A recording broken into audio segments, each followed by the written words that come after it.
A glass slammed against the table. "I don't want him touching my food!" The words cut through the dining room loud enough for everyone to hear.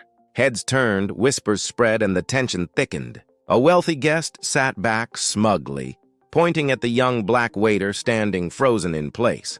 To him, the man was nothing more than a servant, someone beneath his dignity.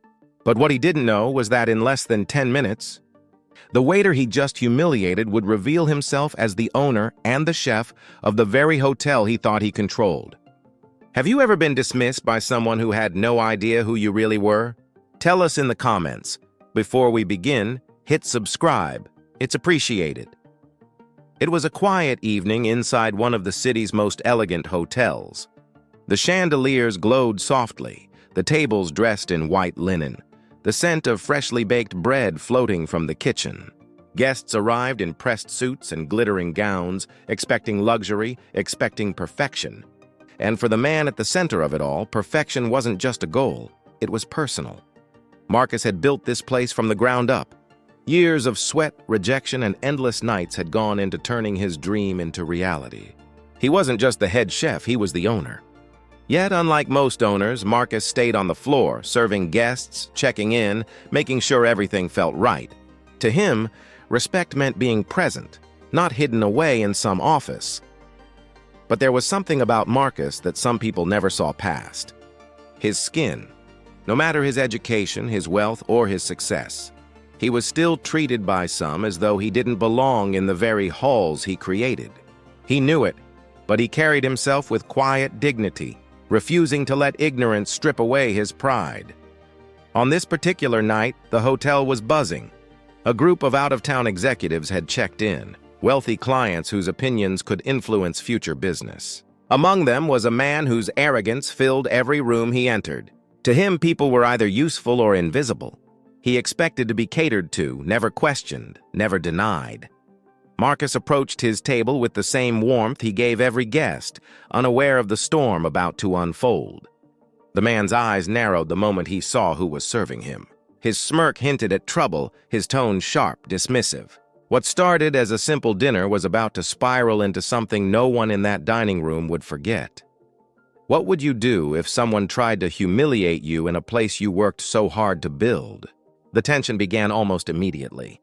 The wealthy guest leaned back in his chair, eyeing Marcus as if he were out of place. The man tapped his fork against the table, drawing attention, making sure everyone nearby could hear. He sneered at the menu, but his real focus was on Marcus. When Marcus politely offered water, the guest pulled his hand back with exaggerated disgust, muttering that he preferred someone more appropriate to serve him. The room fell silent. Other diners shifted uncomfortably, some pretending not to notice, others whispering beneath their breaths. Marcus kept his composure, his voice steady, his movements calm. Years of experience had taught him patience, but inside, the sting of humiliation was sharp. He had worked too hard, fought too many battles only to be reduced in public by a man who saw his skin before his skill. The guest continued, his arrogance growing. He joked loudly to his colleagues, mocking Marcus as though he wasn't standing right there. He made remarks about standards, about professionalism, about how certain people should know their place. Each word was designed to wound, each insult calculated to elevate himself at Marcus's expense. Marcus excused himself briefly, returning to the kitchen. His staff noticed his clenched jaw, the silence in his movements. They knew him well enough to recognize the storm building inside him. Still, Marcus reminded himself, this was his establishment, his creation. He would not allow ignorance to define the night. Back in the dining room, the guest grew bolder. He flagged down another server, insisting Marcus stay away from his table. He made a show of it, raising his voice, ensuring every eye remained fixed on the unfolding spectacle. His colleagues chuckled uncomfortably, some clearly embarrassed, others too timid to intervene. The atmosphere grew heavier with every passing second. But Marcus wasn't just a waiter.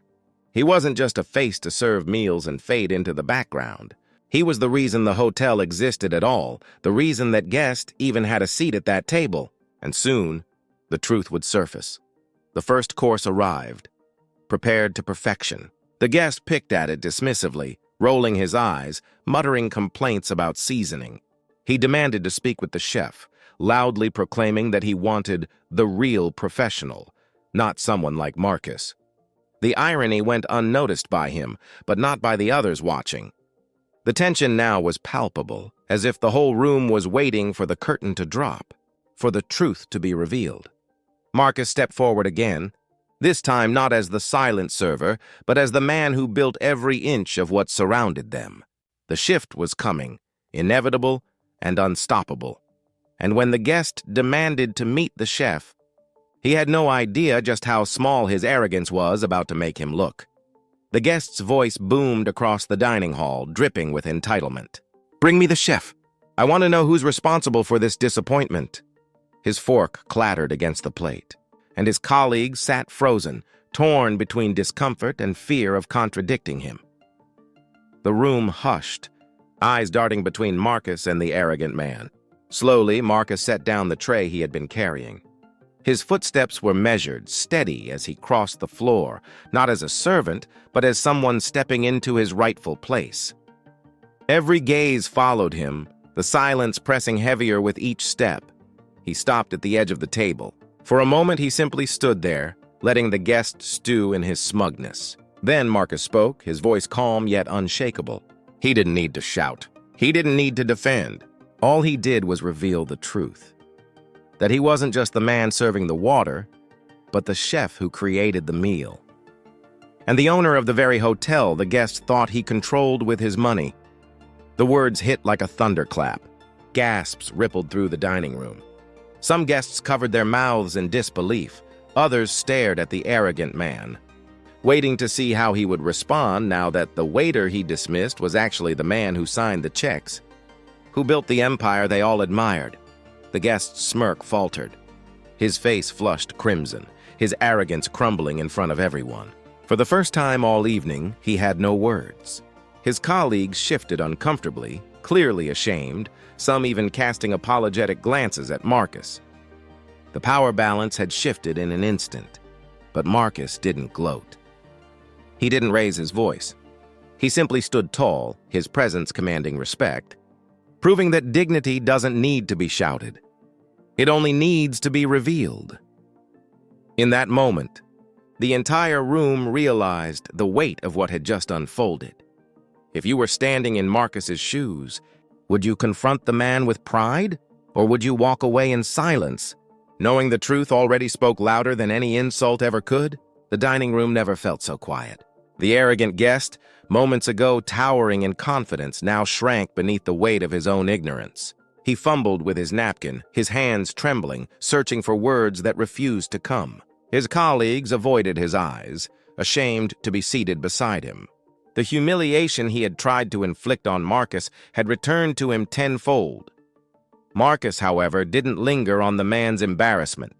He turned his focus to the guests who had been watching, their faces a mix of admiration and shame for staying silent. He spoke with grace, reminding them that true hospitality knows no color, no boundary, no hierarchy. His message was simple but powerful. Respect must always come before judgment. The staff, many of whom had felt invisible at times, stood taller that night. They saw in Marcus a reflection of what was possible, the strength to face hate with dignity, the courage to let truth expose arrogance. For them, it was more than just a moment. It was proof that their worth was not defined by anyone else's prejudice. As for the guest, his meal sat untouched, his power drained away. No wealth, no title, no arrogance could shield him from the truth that had just unfolded. He came to dominate the room, but he left as nothing more than a cautionary tale. And Marcus? He didn't just reclaim his respect, he reminded everyone present why he built that hotel in the first place. It wasn't just a place of luxury.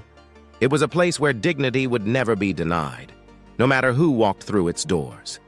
This story is bigger than one man's arrogance. It is about how often people are judged not by their hearts, their skills, or their dreams, but by the color of their skin. And when the mask of prejudice is ripped away, the truth always leaves a mark. So the question is, how many more times must dignity be tested before respect becomes the standard, not the exception?